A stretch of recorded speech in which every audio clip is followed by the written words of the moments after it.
When they asked Maimonides, what is eternity, he said, stare at a candle for a full minute, then close your eyes, and you can still feel the candle burning in your mind. He said, in this moment, you have just practiced eternity. The city is a great teacher, bestowing life lessons upon a mostly slow-learning population.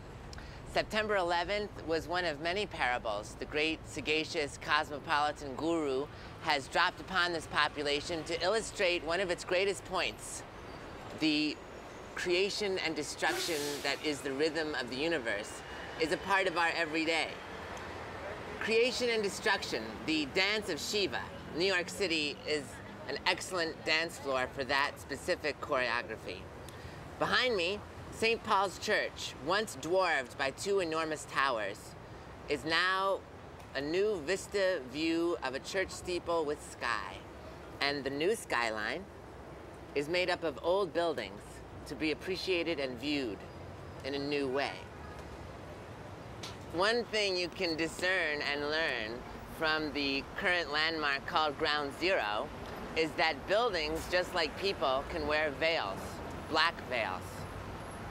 The black veil traditionally represents mourning and lamentation. This means that not just people can feel sorrow, but so can the buildings. Denial. The drastic, quiet, precautionary actions we take to keep us from feeling too much as we stumble towards bliss in this ongoing adventure called life. Denial is a gulf that cannot be overestimated in this district. Here, the altar that the rescue workers of Ground Zero made by themselves is only on view because of an inadvertent gash in the tarp. Henry Thoreau once wrote, Americans live lives of quiet desperation, but it's loud. It's loud. This is a land that is terrible at commemoration and paying homage to the ancestors. Here we have a would-be altar available right at the fringes of the Ground Zero hole that is only available to us in an intersection of passerby. There are some things in life, things like contemplation and feeling, for which you need stillness.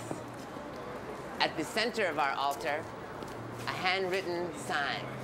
Stay out. Secure area. There is no real security in this landmark. This is now a landmark of memorial and chaos. Is there any animal in the food chain right now more than the human being that is capacitating this much confusion and still functioning? The human being is a walking 80-instrument symphony, complete with bassoons, flutes, lead violins, cellos, a once-in-a-while mezzo-soprano solo, and a lot of percussion. Because of the stereophonic nature of this walking symphony that we are, we have this incredible ability to feel two things at once, stereophonically. I can honor and prevail, feel sorrow, and feel loss on the topic of September 11th. While at the same time, in the same moment, and with the same passion, I can tell you that I never found the World Trade Centers to be that honorable.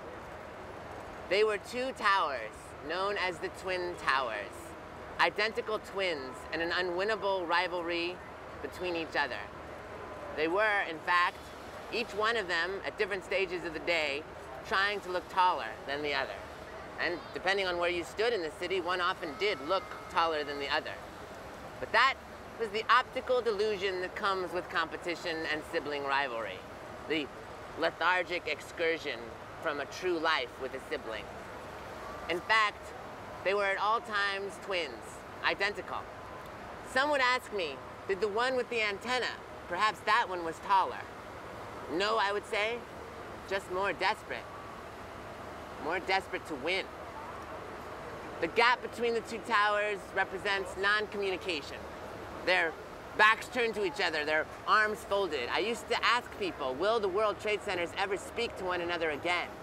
Joseph Campbell, the great anthropologist and cruiser, said that you can tell the priorities of society by its tallest structures. In the Middle Ages, it was always the church. The crucifix would always be the highest point of a feudal town. In the Renaissance, more of a humanist time, the palaces, the residences become the biggest, tallest buildings of the cities.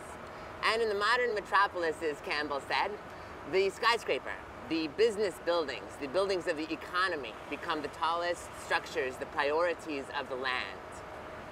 In my own human life, I have had a priority come crashing down from the sky, and I have had the courage to deem that a crisis, and what followed would be called euphemistically probably a nervous breakdown. And what is a nervous breakdown but an electrolysis of learning and a profound opportunity for reinvention, reprioritization, and new thinking?